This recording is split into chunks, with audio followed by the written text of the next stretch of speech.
Plaza Podcast.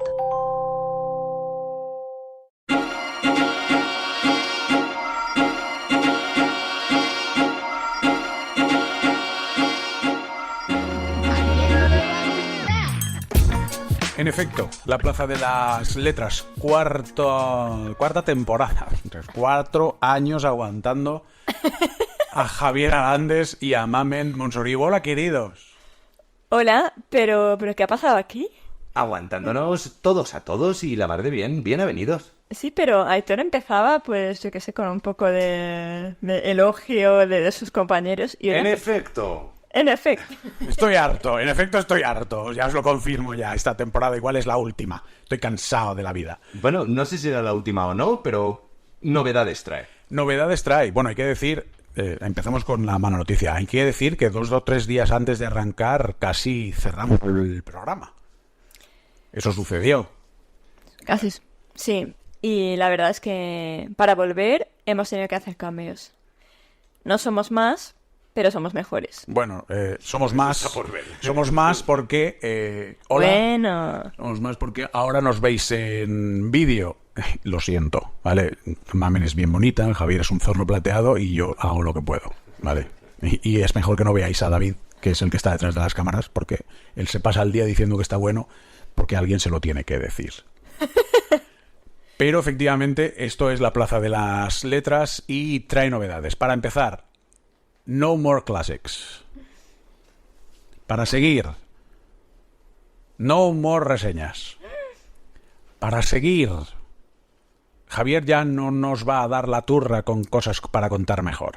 Se me iban acabando los temas. Lo hemos hecho por eso, ¿eh? Agradezco muchísimo la decisión. Lo hemos hecho por eso. A cambio, os vamos a dar la turra individualmente durante un ratito antes de entrar con la entrevista, que seguiremos teniendo autores de relumbrón y las entrevistas serán un poquito más largas y entraremos con un poquito más de profundidad en temas que nos puedan interesar a todos: actualidad política, restauración, cosas que evidentemente... ¿Restauración borbónica? Y dactilografía. Lo que ocurre es que da mucho más juego, porque es verdad que antes, cuando estábamos a gusto con un autor, como seguro que va a ser el caso del autor que nos visita hoy, nos parecía que se quedaban las entrevistas como muy cortas, que cuando empezábamos a sacar chichas de verdad, teníamos que cortar. O sea, yo creo que es un cambio muy a mejor. Confiemos que sí. Para empezar, Mamen, ¿de qué vienes a hablarnos hoy? Pues yo quería empezar fuerte y un poco reivindicativa y llevarme el programa a mi terreno, ¿cómo no? O sea, que vengo a hablar del temazo de la autoficción. A mí me ha dicho que no interrumpamos, con lo cual yo estoy callado. Yo estoy a la espera de conocer ese temazo. Bueno, lo primero es señalar que la autoficción es ficción, que es algo que parece que hay mucha gente que todavía no se ha enterado, ¿no? ¿Por qué es ficción? Porque el mero hecho de seleccionar qué quieres contar y cómo lo quieres contar ya dota de subjetividad a tu texto, a tu escrito, por lo que la autoficción es ficción. Si tú cuentas los hechos tal y como sucedieron, tal y como los viviste, que nunca pasa así porque en la memoria siempre es traicionera, sería autobiografía, no sería autoficción. Uh-huh. ¿Vale? Un libro de autoficción, como todos sabemos, tiene una parte de realidad y una parte de ficción. La idea es que el lector nunca sepa qué es verdad y qué no. Pero lo mejor, y de lo que vengo a hablar hoy, es que tampoco le interesa, que es lo bonito de este género, ¿no? Que te permite acceder a esa profundidad en un tema, a esa intimidad, pero sin revelar realmente cómo sucedieron los hechos y cómo te afectaron los hechos. ¿De dónde viene el término autoficción? Realmente fue en 1977 cuando un escritor llamado Dobrowski escribió una novela titulada Fields, cuya contraportada, atención, decía lo siguiente: esto es una ficción de acontecimientos y de hechos estrictamente reales. ¿Cómo se come eso? ¿Una ficción de hechos estrictamente reales? ¿Esto es incoherente?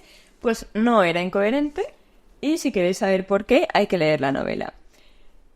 En el momento, bueno, pero él se refería más en su caso, porque el término, como todos, ha ido evolucionando con los años. Él se refería a que contaba algo fiel a la realidad, pero con una estructura novelesca. Se refería más como al estilo, a la estructura, a la manera de contar la historia. Sin embargo, el término de autoficción en los tiempos recientes ha evolucionado a que hay cosas que son verdad, como ya he dicho, y hay cosas que son mentira. ¿Qué tiene que ser verdad y qué tiene que ser mentira?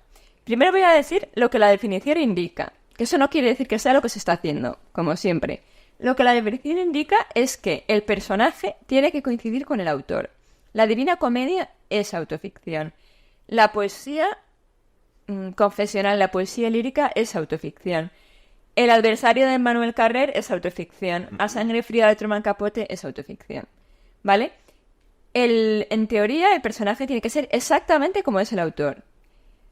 Nombre, rasgos físicos, psicología, todo. Sin embargo, lo que es inventado son los hechos que le suceden a ese protagonista. ¿Qué pasa? Que, como siempre, todo evoluciona, va cambiando, nos lo vamos llevando a nuestro terreno de interés, y ahora mismo la autoficción es que ni siquiera el personaje tiene que ser exactamente igual que el autor. ¿Tiene que tener cosas que se le parezcan? Pues si quieres sí, si no quieres no. ¿Tiene que conservar el nombre? Por supuesto que no. Si el autor es delgadito, ¿tiene que haber un personaje delgado? En absoluto. No. Entonces, lo importante, y donde yo quiero meter aquí, me voy a meter en un jardín. ¿Por qué la autoficción se considera un género menor dentro de la literatura? Encima, exclusivamente femenino. Es un género en el que parece que los hombres, por lo que sea, no pueden entrar, o a nadie le importa si están haciendo autoficción o no. Hay muy pocos hombres.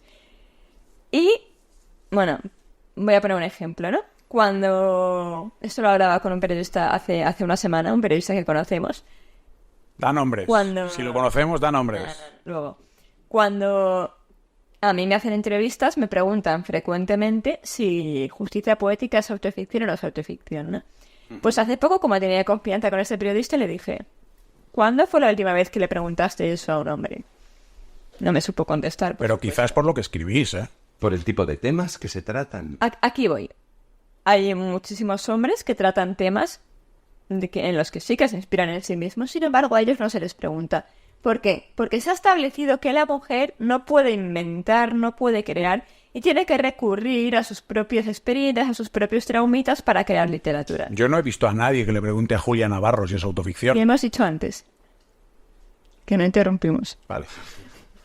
Me voy a mi casa. Entonces, es como una manera de desprestigiar, sobre todo ocurre en las primeras novelas. Las primeras novelas, como siempre nos basamos en lo que conocemos, en lo que no sabemos de memoria, solemos tirar de autoficción. Entonces, ¿qué pasa? Es como una manera de decir, bueno, como eso es autoficción, no es tan literario como algo que es completamente inventado. Ya me parece una absurdez. Y hoy vengo a reivindicar la autoficción como la manera chulísima, como una fórmula cojonuda de coger algo que te ha pasado o que no te ha pasado, pero algo que te preocupa, que te interesa, sobre lo que quieres documentarte, saber más y lanzar un mensaje. ¿Qué mejor que poner el corazón y poner tu propia experiencia para que el mensaje cale directamente en el pecho del lector? ¿Ya podemos interrumpir? Una cosa más. Yo misma, y aquí lanzo un hacha en mi contra, yo misma he preguntado a varias autoras en este programa, cuando han venido aquí y las hemos entrevistado, ¿cuánto de ti hay en fulanita, verdad? Pues esa pregunta, a partir de ahora, no se hace. Está vetada esa pregunta. Está vetada. Perfecto. Porque ya está bien. Ya podéis interrumpir. Yo no he visto a nadie y preguntarle a Julia Navarro... Porque lleva 20 novelas. Seguro que en la primera se lo preguntaban. A Ana María Matute, ¿cuánto hay de autoficción? El libro, sea el primero o el 26º, se parece al autor. El personaje puede no o sí, pero en cualquiera de los casos, la autoficción es solo una etiqueta. No hay que defenderse de las etiquetas porque las etiquetas las ponen los críticos, no los creadores. No, yo no quiero defender a nadie la etiqueta. Quiero que la etiqueta cambie su connotación. Como que... Vale, muy bien. Huimos, ahí sí. Huimos de ese término. Y huimos me incluyo, ¿eh? Porque es como que es un término que para empezar te quita credibilidad. O sea, te quita como calidad. Y para seguir es como... Me he basado en algo mío y no. O sea, es tan válido como las historias de barquitos del siglo XV, ¿no?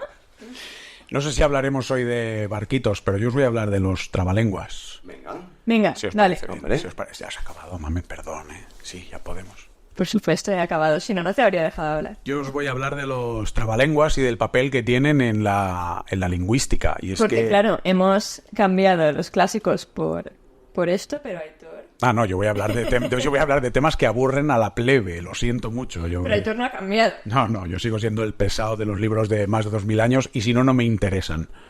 Los trabalenguas han jugado un papel clave en la lingüística, evidentemente debido a su capacidad para ponernos a prueba, ya no solamente la capacidad de pronunciación, sino la capacidad de no enervarnos con nosotros mismos. Pero ¿de dónde vienen los trabalenguas? A mí me podéis interrumpir, ¿eh? O sea que... Yo no tengo ni idea de dónde vienen los trabalenguas. Ya, en realidad casi nadie lo sabe. Se cree que en la primera Mesopotamia había unas tablillas cuneiformes que podían ser interpretadas como trabalenguas, pero en realidad Pero estamos hablando de trabalenguas de 3 tristes tigres. toman trigo y Trigaban dan trigo y trigo. trigaban. Efectivamente, Vale, sí. Luego, si queréis, os cuento el mío favorito. Y os preguntaré el vuestro, es todo muy divertido. Realmente, el trabalenguas es un poco poema, ¿no? Un poco sí. Por escrito es un poema y en pronunciado, que es donde ahí coge ritmo con la tradición. La dificultad. Efectivamente, coge ritmo, coge tradición y aunque como digo, se cree que en Mesopotamia había unas tablillas que están interpretadas como si fueran, hay otros registros en la poesía clásica griega, evidentemente, pero de los primeros trabalenguas que hay constancia es uno inglés que voy a leer. Peter Piper picked a peck of pickled peppers. Lo que viene a decir... Pedro cogió un puñado de pepinillos. ¿Vale? Pero claro, en español no hay tutía. Pero como digo, el origen es absolutamente incierto. Son juegos de palabras, rimas complejas que han existido desde que el ser humano empezó a desarrollar el habla y la tradición oral. Pero en realidad son un misterio porque, ya te digo que de los primeros es este inglés, que es del siglo XVII. Antes del siglo XVII apenas hay registros de trabalenguas. Al menos yo no he sido capaz de encontrar. Seguramente haya un magnífico escuchante que diga, no, pues en el siglo XII Son Juana Inés del Castillo escribió un trabalenguas. ¿Y para qué servían los trabalenguas? Pues eran juegos. Yo creo que se apostaría en la pinta de cerveza. Sí, o efectivamente, cosas de esas, ¿no? eran juegos. Pero ¿por qué son importantes los trabalenguas? ¿Por qué se usaban los trabalenguas? Y de ahí que se crea que nacieron en Mesopotamia. Y luego tenemos un filólogo, con lo cual le podemos preguntar.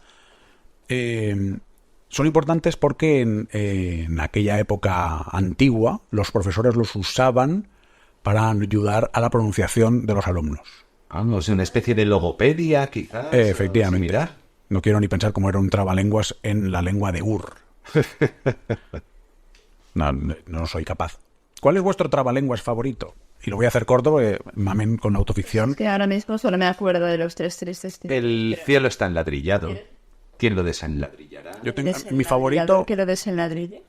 Buen desenladrillador será. Mi favorito es una versión de ese, con Constantinopla. El arzobispo de Constantinopla se quiere desarzobispo constantinopolizar, el buen desarzobispo constantinopolizador que lo desarzobispo constantinopolice, buen desarzobispo constantinopolizador será. Del verbo desarzobispar Constantinopla. Del verbo ese. ¿De qué vienes a hablarnos hoy, Javier? Pues mirad, lo primero es que os voy a hacer una pregunta. ¿Qué tienen en común Stefan Zweig, Jack London, Virginia Woolf, Sylvia Plath, Hemingway o Primo Levi? Que están muertos. No, que tenían una comunidad de escritores. Tenían una comunidad de escritores, puede ser cierto. Que estén muertos también lo es. No, eso no puede ser cierto, eso es cierto. También lo es.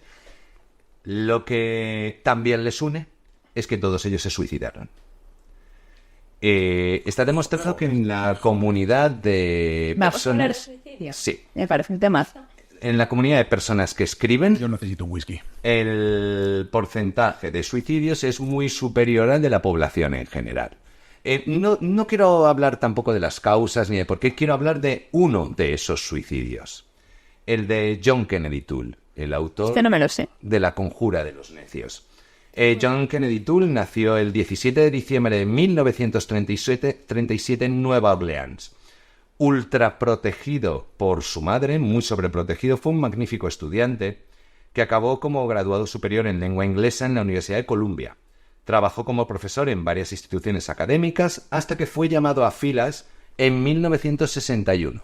Estados Unidos estaba en ese periodo entre guerra de Corea, guerra de Vietnam, etc., y es llamado a filas. Pero su misión en el ejército fue tan peligrosa como enseñar inglés a los reclutas hispanoparlantes que se apuntaban, que se alistaban al ejército. Se piensa que fue en esa etapa en la que escribió, en esa etapa en Puerto Rico, destinado allí por el ejército estadounidense, se piensa que fue allí cuando escribió La conjura de los necios, su segunda y última novela. Él escribió una novela con 16 años, La Biblia de Neón, y escribe pues con apenas 25 La conjura de los necios. Vaya segunda novela, ¿eh? Vaya segunda novela. Vuelve a Nueva Orleans después de su tiempo de servicio en el ejército, deambula por el barrio francés conociendo a personajes un poco peculiares. Además, John Kennedy Toole había tenido trabajos un poco extraños. Había sido vendedor de tacos en la calle, en un puesto. Había trabajado en una fábrica textil. Todas esas experiencias fueron volcadas, incluso la sobreprotección de su madre, en La conjura de los necios. Lo cierto es que John Kennedy Toole envía la novela a varias editoriales donde sistemáticamente es rechazada, excepto por una editorial importante en aquel momento, Simon & Schuster, que se muestra interesada. Aunque finalmente, tras unos meses de conversaciones, la rechaza porque, abro comillas, esta novela no trata sobre nada en concreto. Vaya. John Kennedy Toole entra en una fase de depresión y esa fase de depresión la termina un 26 de marzo de 1969 con 31 años, colocando una manguera desde el tubo de escape de su coche a la ventanilla. Y muere por intoxicación de dióxido de carbono. Muere por coche. Muere por coche. ¿Cómo? Desde el tubo de escape. Una manguera. Una manguera a la coche en ventana. marcha, una manguera desde el tubo de escape que la metes por tu ventanilla, la subes la ventanilla y entonces lo que entra es el dióxido de carbono del tubo de escape y muere asfixiado. En marcha. O sea, el coche no iba, el coche estaba arrancado, pero no iba en marcha por ahí. El coche no estaba arrancado. Bueno, la cuestión es que... Me encanta que piensen maneras de suicidarse tan emblemáticas, ¿no? La vez suicida diciendo, bueno, unas pastillitas. No, se lo pudran. Bueno, 31 años tenía John Kennedy Toole, 1969. La cuestión es que su madre toma por bandera el que su libro pueda publicarse y hace una peregrinación por distintas editoriales de todo el país intentando convencer a algún editor de que la publique. No lo consigue hasta 11 años después, donde la Universidad de Luisiana, que tiene una pequeña editorial, Louisiana State University Press, la publica en 1980, convencidos de que es una buena novela, pero gracias a la insistencia de su madre. Vamos a darle cariño a esta pesa. El pálpito que tuvo el editor, en este caso, fue tan bueno que el año siguiente La conjura de los necios ganó el premio Pulitzer a Mejor Novela. Y el propio John Kennedy Toole ni siquiera, no es que no pudiera verlo, es que ni siquiera se lo pudo imaginar. Muy buena segunda novela, ¿eh? Magnífica La conjura de los necios, como magnífica La letra herida, la novela de la que vamos a hablar con nuestro invitado. Esta ha sido la primera parte de la Plaza de las Letras. Ahora ha cambiado, ahora vamos a contaros un rollito, los primeros 15-20 minutos, lo que podamos, ¿vale? Mamen ha traído la autoficción, yo he sido muy rápido con los trabalenguas, pero un día os hablaré de por qué Thespis inventó la democracia, un actor inventó la democracia, y Javier, en algún momento estoy seguro que nos va a volver a hablar de mar, de viejos y de aventuras. Y de barcos.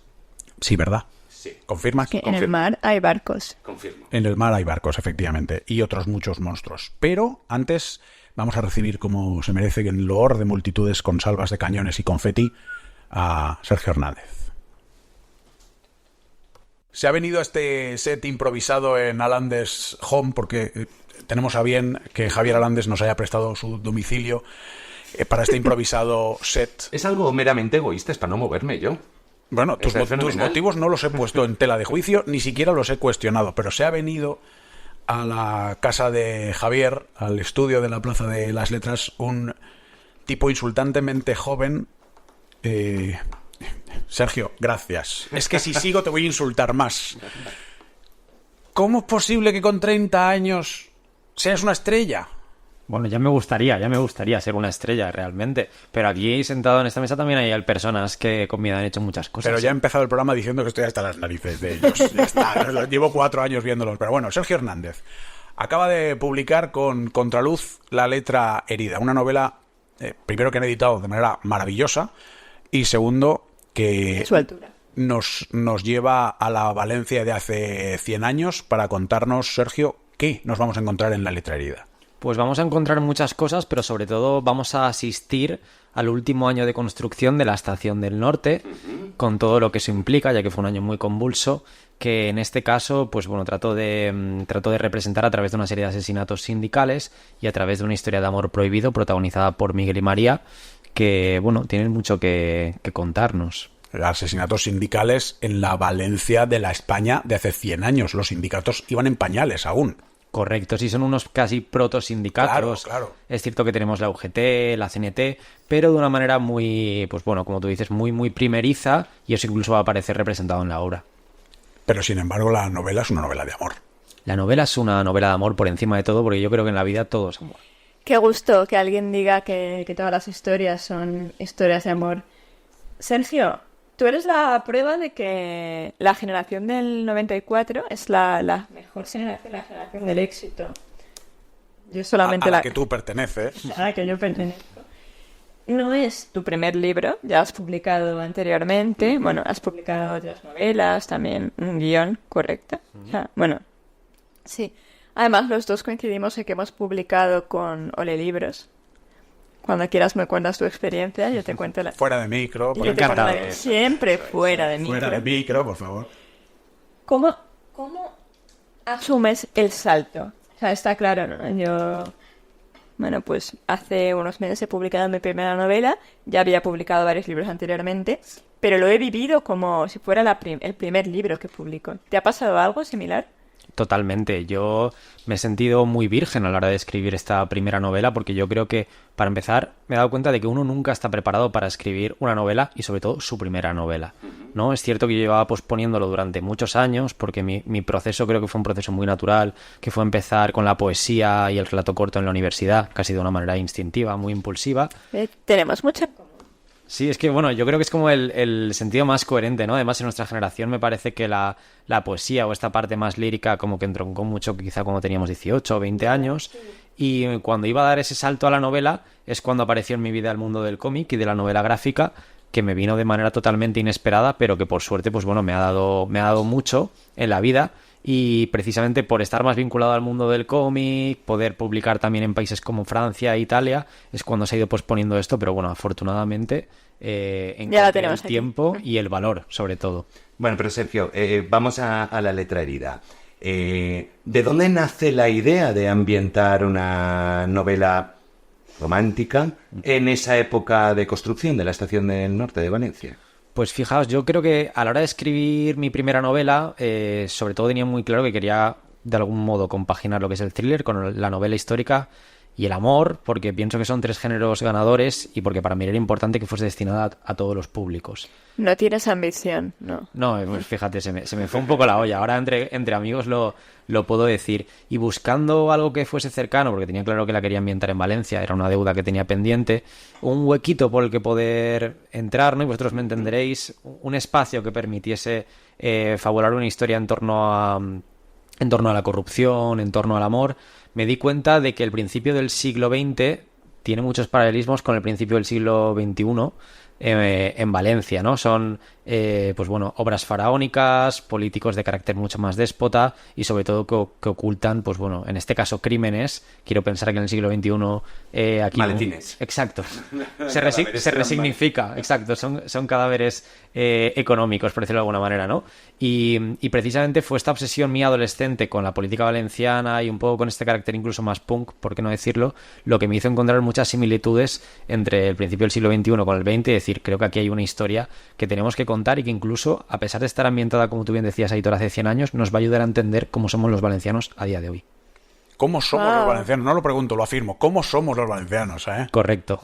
Somos verdaderamente particulares. Hay una cosa en la novela, Sergio, que a mí técnicamente me parece que lo has resuelto de una manera elegante. Y me parece que es muy difícil en un debut literario, porque es verdad que tú venías de la poesía y del guión del cómic, pero sin embargo en la novela hay un reto técnico que no sé si te lo planteaste así, y ahora voy, que está resuelto de manera elegante, y es que conviertes posiblemente uno de los edificios más bonitos de España en un protagonista.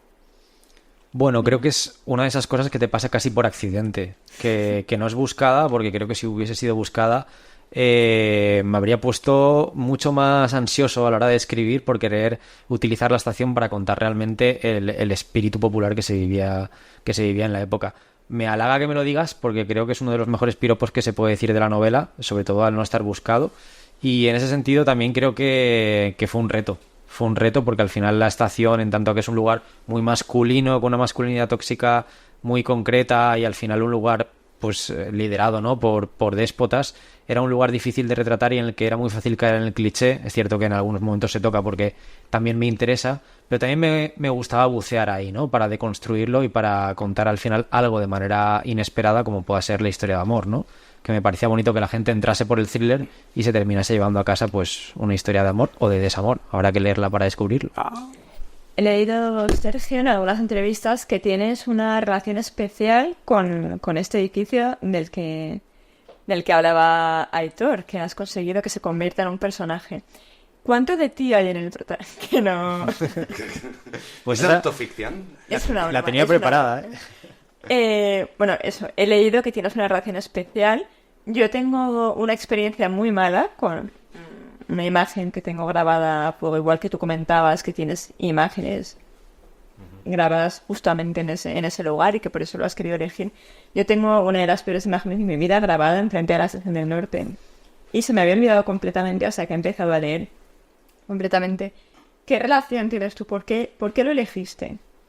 Pues mira, lo elegí en primer lugar por motivos personales, porque como he dicho algunas veces, cuando mis padres se separaron, yo estuve un tiempo estudiando aquí, me parecía ahora, visto en perspectiva, muy buena decisión, pero yo venía todos los días. Entonces, aparte de permitirme leer mucho, que es una cosa que estoy tremendamente agradecido, fue casi por accidente, lo primero que veía al llegar a Valencia era la estación y lo último que veía al irme de Valencia era también la Estación del Norte. Entonces, para mí se convirtió un poco en un símbolo de resistencia y casi de rebeldía adolescente en el que podía leer y en el que podía imaginar la vida de esas personas que pasaban por allí. Que querían, que se encontraban. Correcto, y que creo que sobre todo cuando eres adolescente, en mi caso no me consideraba ni adolescente, un niño de 12 años, pues poder imaginar la vida de otros y fabular en torno a eso creo que es un buen ejercicio de escritura creativa. Entonces, volver a eso, de algún modo, ha sido una vuelta a mi niñez.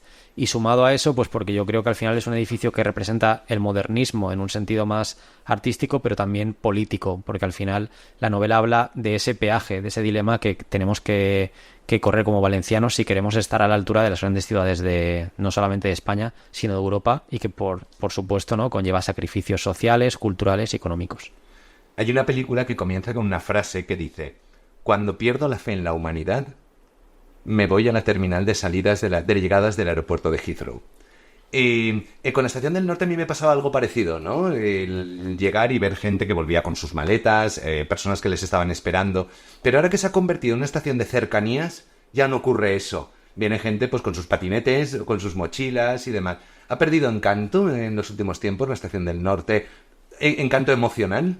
Yo creo que sí, ha perdido mucha magia, incluso fíjate hasta con los negocios locales, ¿no?, que la envuelven o que están dentro de la propia estación, que ya no sé si es un ejercicio mío de nostalgia, pero cuando yo tenía 14 o 15 años, que me pasaba el día ahí metido con mis amigos, que ese es otro melón también para abrir un día, como que los negocios tenían cierto encanto, sí. Y quizá ahora como que se ha internacionalizado mucho y adolece más de ese encanto. Sí, pero es que ese melón que tú dices, no el de tus 14 años en la estación, sino el de cómo el centro de las ciudades, de las grandes ciudades de Madrid, de Barcelona, yo tengo la sensación de que Valencia cada día se parece más, desgraciadamente, a la Barcelona de la que todos los barceloneses de verdad están empezando a rajar y a criticar. De verdad, no hay un comercio natural de Valencia en el centro, es todo franquiciados. Es que no recuerdo el tiempo que no veo un restaurante que lleva abierto 30 años en el centro de Valencia.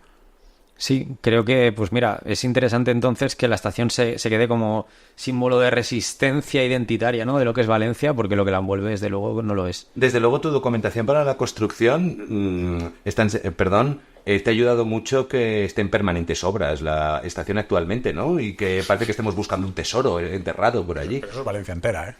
Eso es una maravilla y además las obras empezaron al poquito de terminar yo la escritura, pero nos ha venido de maravilla para la promoción, porque era el gancho fácil, ¿no? De mira, da la casualidad de que 100 años después, justo la calle en la que suceden los asesinatos es la calle que están ahora asfaltando, bueno, entonces ha sido maravilloso y sobre todo verla en esta fase de construcción, o de reformas, mejor dicho, me ha hecho como creerme más, sobre todo la promoción y esta fase de prensa de la novela, porque me ha hecho sumergirme en esta estación del norte en obras. Esas cosas no pasan por casualidad, y lo sabes. Hay una frase de Ana María Matute que yo creo que tenemos que citar hoy, que dice que los aeropuertos han visto besos más sinceros que las bodas y los muros de los hospitales han escuchado oraciones más reales que las iglesias. ¿Crees que se podría sustituir hoy y desde hace ya unos cuantos años, aeropuertos por estaciones, Sergio? Sí, aparte me parece que, ya no sé si es también por trabajar todo el día con la imagen, pero como que estéticamente es mucho más agradecida una estación de tren, ¿no? Tiene más encanto que un aeropuerto que quizá... El aeropuerto de la foto no queda tan bonita. Claro, con lo romántico que es la estación, ¿no? Los controles. Bueno, depende cuál, porque Delicias en Zaragoza es muy fea. Sí, es cierto. Aparte que es una odisea llegar a Zaragoza en tren, cariño, lo digo. O sea, es que la estación es terrible. Bueno, depende de que te espere allí, no sé. No, pero es que eso da igual que sea un aeropuerto. O sea, da igual, el peor aeropuerto del mundo te espera el amor de tu vida y de repente se convierte en el encuentro más maravilloso que has tenido en años. ¿Cómo se nota que está la luna llena? Te estás metiendo en unos jardines de los que te van a acabar salpicando, amiga Mamen. Sergio, ¿qué referentes hay aquí en esta novela o tuyos como escritor de esa mezcla de géneros?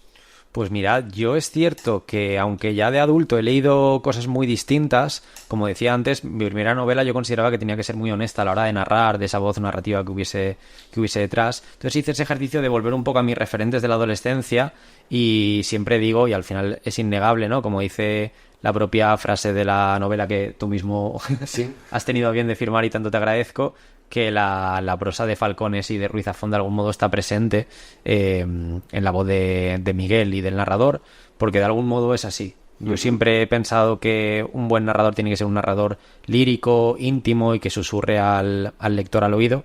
Esto pues son elucubraciones mías, porque luego evidentemente como lector te encuentras de todo y te enamoras de distintos estilos, pero si quería ser honesto y quería hacer algo que de algún modo rindiese tributo al niño que un día fui, tenía que hacerles caso a ellos y seguir, pues bueno, sus palabras. Yo, sin embargo, me voy a tirar un triple desde mi campo, ¿eh? Yo, sin embargo, veo mucha literatura francesa en tu bagaje. Bueno, ese es como el gran fantasma, ¿no? Es como el elefante en la habitación, porque es cierto que a partir de los 20 años ya me he nutrido de mucha más, sobre todo, literatura internacional, mucha japonesa, mucha francesa, y no es casualidad que además sean dos tradiciones literarias que beben mucho de la lírica a la hora de narrar. ¿Qué peso tiene ser filólogo en tu carrera como escritor? Muy buena pregunta. Pues hay días que te diría que ninguna y te estaría mintiendo, y otros que te diría que mucha y también te estaría mintiendo, ¿no? Al final es cierto que precisamente por haber estudiado filología hay un peaje enorme de centenares de libros que has tenido que leer, porque fíjate, yo le he comentado el otro día a un compañero que me decía, es que me está costando ahora leer, y yo le decía, bueno, a mí también, no te preocupes, tal. Y yo recuerdo que en la carrera, para ir al día de las lecturas, ya no hablo de bibliografía secundaria, cosas por el estilo o manuales, tenía que leer 250 páginas Al día.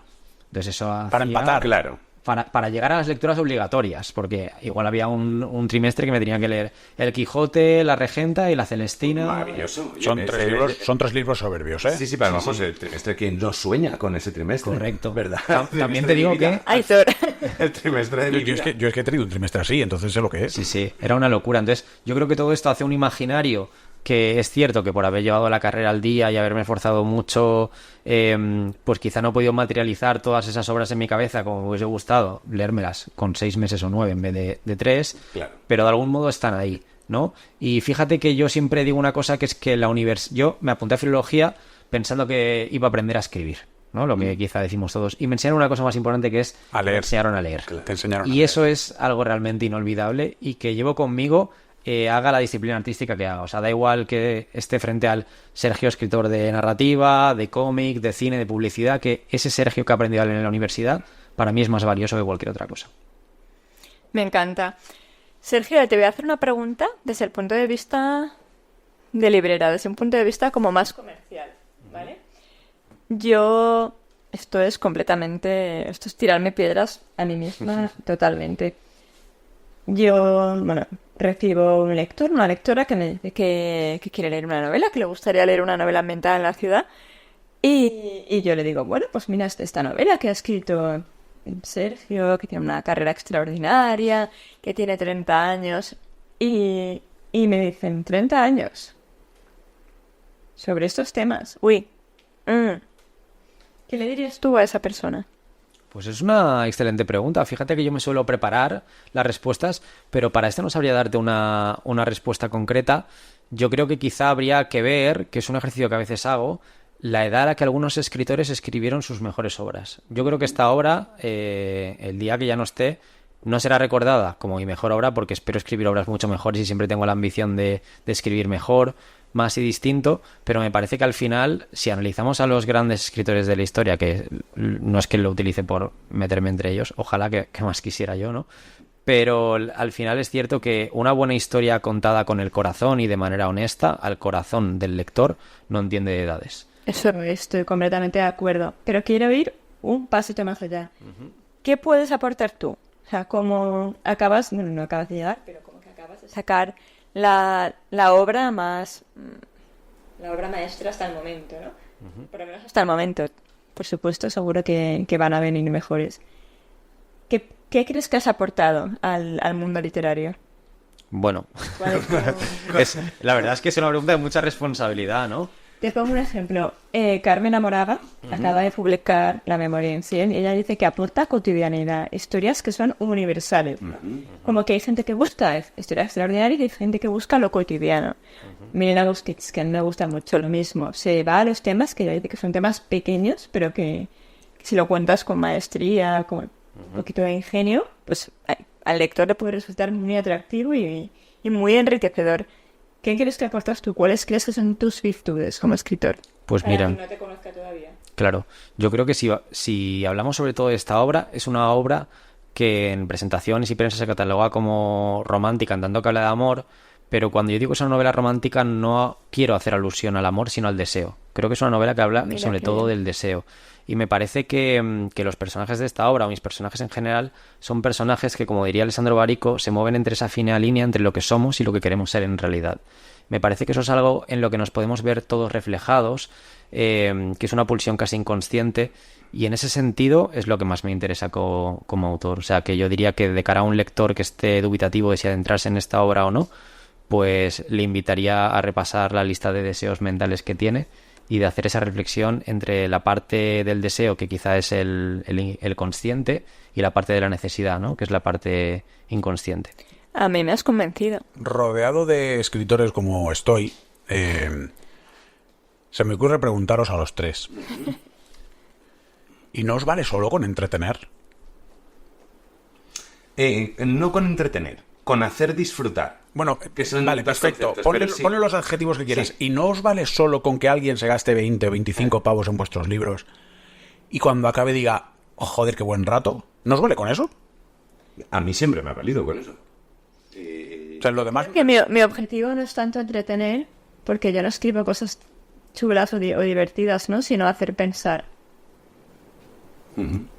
Sí. No, si yo lanzo la pregunta. y Igual contestáis, que yo no leo novelas para entretenerme. De vez en cuando sí, alguna voy intercalando, pero normalmente quiero novelas que me hagan pensar. Me gusta mucho, y esto lo he dicho ya en otros programas, cuando el narrador o el autor opina radicalmente diferente a mí. En lugar de rechazar las novelas, como que las cojo con más gusto. Porque me hace pensar.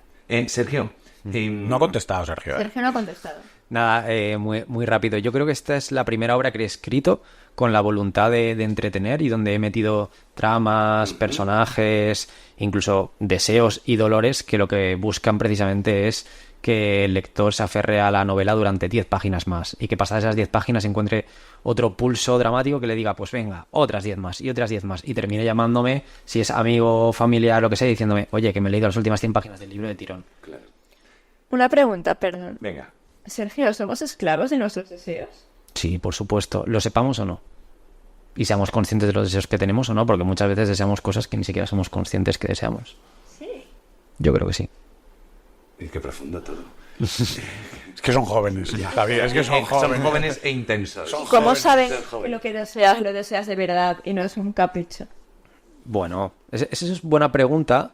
Es como cuando tienes hambre, ¿no? Yo siempre digo, bueno, yo me autoconsiento muchísimo con comer cada 2 horas, cada hora y media. Pero siempre pienso, voy a esperarme 10 minutos. Si en 10 minutos sigo teniendo hambre, era hambre de verdad, no era aburrimiento. Pero luego te comes un puñadito de anacardos o te comes un bocadillo de calamares. Es que cuidado con eso, que un puñadito de anacardos te calma el hambre también. Pues sí, claro, yo como muchos no, es un ejemplo. pero también un bocadillo, o sea, lo que me pide el cuerpo. Ahí la verdad. estamos. Pero, ¿cómo distinguir? ¿Cómo saber cuándo el deseo es profundo, es verdadero o cuándo es pasajero? Pues yo creo que en presente es muy difícil saber discernir una cosa de la otra, pero ahí también entra mucho trabajo personal, yo creo, de terapia y autoconciencia para saber las cosas que son más efímeras y aquellas por las que realmente vale la pena luchar, si es lo que deseamos. Sergio, yo me voy a poner menos intenso.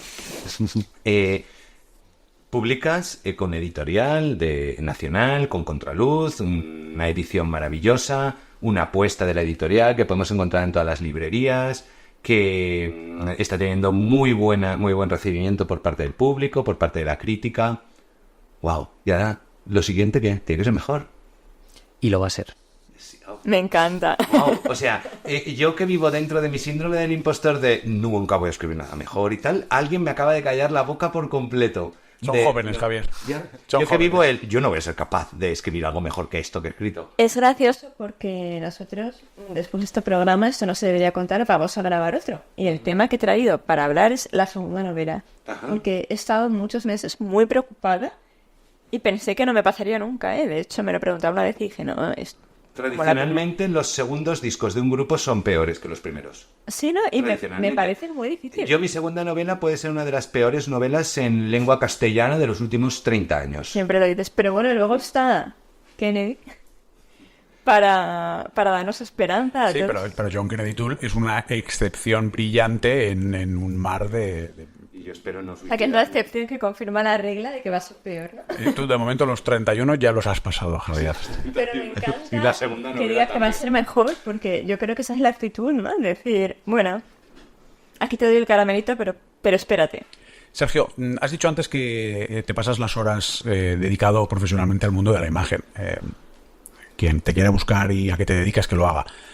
Para nosotros eres escritor. ¿Cómo consigues que el haber estudiado filología, que es una carrera absolutamente vocacional en teoría,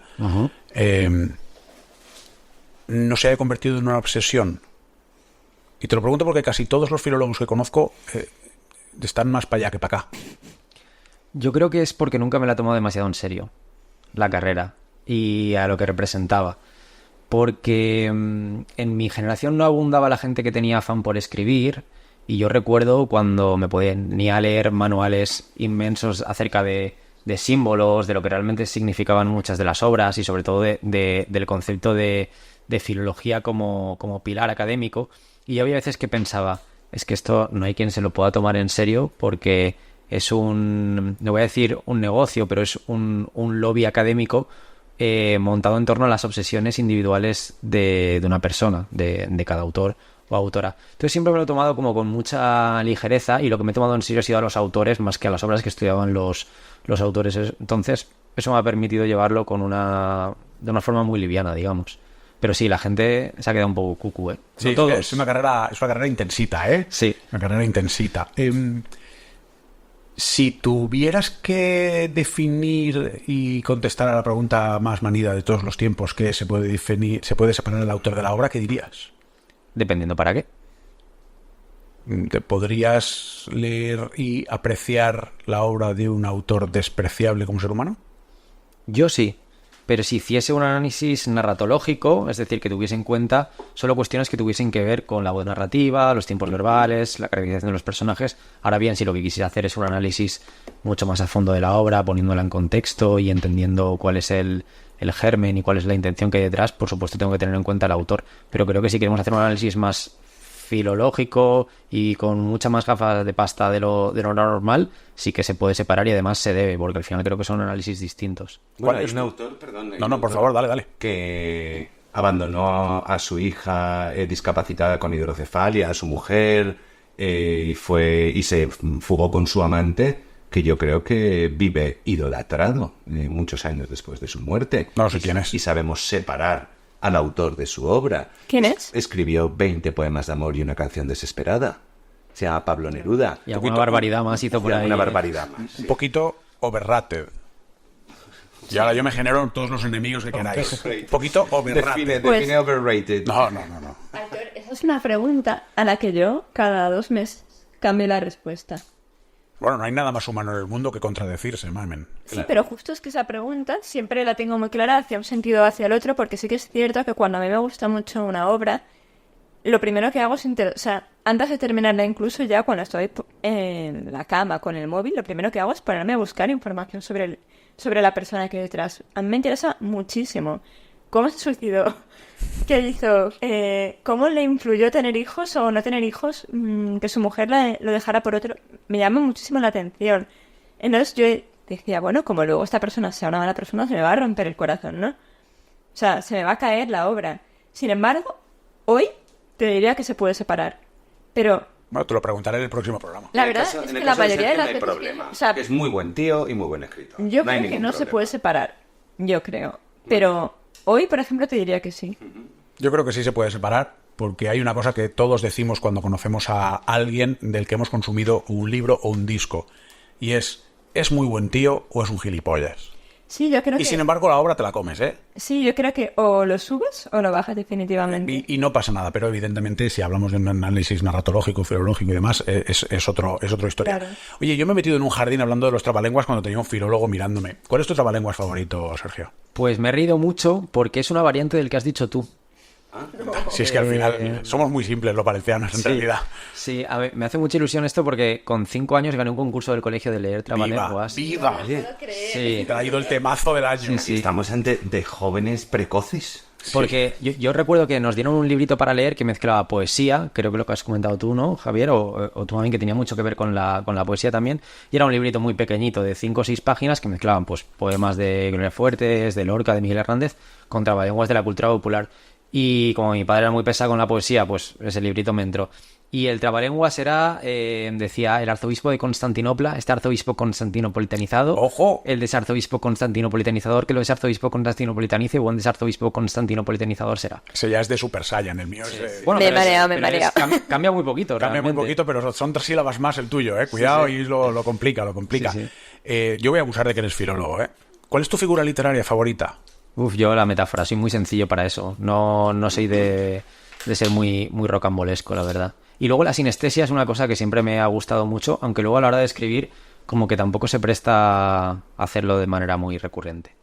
¿Te gusta más la metáfora que la comparación? Sí. A mí no. Pues ya está O sea, claro. creo que escribiendo poesía definitivamente sí, pero creo que en la narrativa las metáforas pasan mucho por alto. Sin embargo, las comparaciones se quedan en el raciocinio del lector. Vamos Son a... más visuales también. A mí no me lo ha preguntado nadie, pero a mí me gusta mucho el calambur. Y lo bien que suena, además. Correcto. Una de las... No sé si estamos listos, David, para hacer el plano de Sergio. ¿Todavía no? Pues, Sergio, cuéntanos algo más. ¿De qué queréis que os hable? ¿Es inevitable poner expectativas en una novela?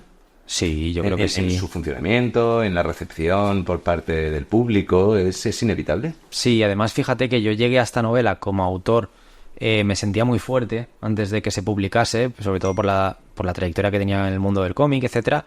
Y como 2 o 3 días antes, que creo que te lo comentaba a ti, Javier, un día tomando un café, Sí. como que me sentí súper vulnerable. Y dije, madre mía, si esto es mi bebé, que yo nunca he tratado así una obra. Digo, ahora lo va a leer esto todo el mundo, siendo mi primera novela. De repente me sentía inseguro de un montón de cosas. Y luego me llegaron los ejemplares a casa y no voy a decir que me la leí entera, pero sí que es cierto que leí como los pasajes que había reescrito a conciencia y dije, no, puedo defenderla. Exacto, con tranquilidad. puedo defenderla. Creo que ese es el verbo que lo define muy bien. ¿Estamos listos, David? Ahora sí, vale. Le voy a quitar toda la mística. Esto es una serie de preguntas que os vamos a hacer a todos los invitados que tengáis a bien venir a la plaza. Entonces yo te voy a agradecer que mires a cámara y que contestes a las preguntas como si te las hiciera una voz, como si fuera Marlon Brando en La Fortaleza de la Soledad. Maravilloso. Lo único que igual te digo alguna barbaridad, ¿eh? Eso espero. Bueno, contamos con ello. ¿Cuál es tu década favorita? Wow. Te diría que 1930. ¿Cuál es tu olor favorito? Pues mira, es el perfume de una chica con la que estuve cuando era adolescente, que tendría 14 o 15 años, Me y encanta. que de vez en cuando entro a algún ascensor, me lo encuentro y me deja depastado totalmente. ¿Qué prefieres desayunar? Pues casi siempre me hago como una especie de tortitas proteicas con arándanos y crema de cacahuete y me encanta. Sergio. Cuando queráis. Son muy fáciles de hacer además. ¿Cuál es el libro de tu infancia? El libro de mi infancia, Viaje al centro de la Tierra, de Julio Verne. ¿Y de adulto? De adulto, El lector, de Bernal Schilling. ¿Cuál es tu estación del año favorita? Otoño.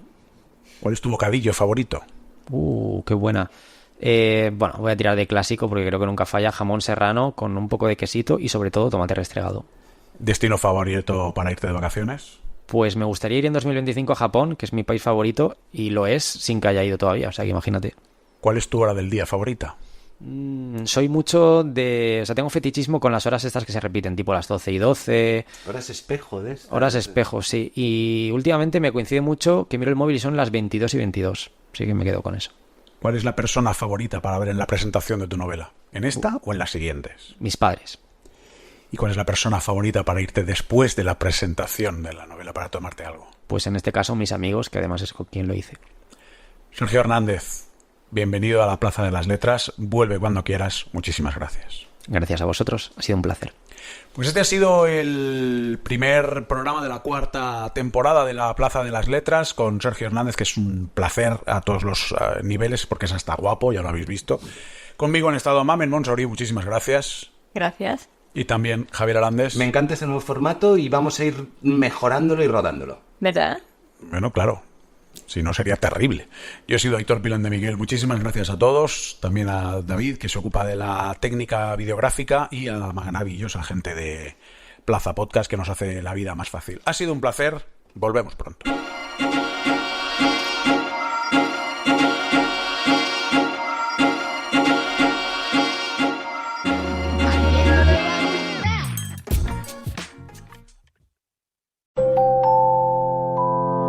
Plaza Podcast.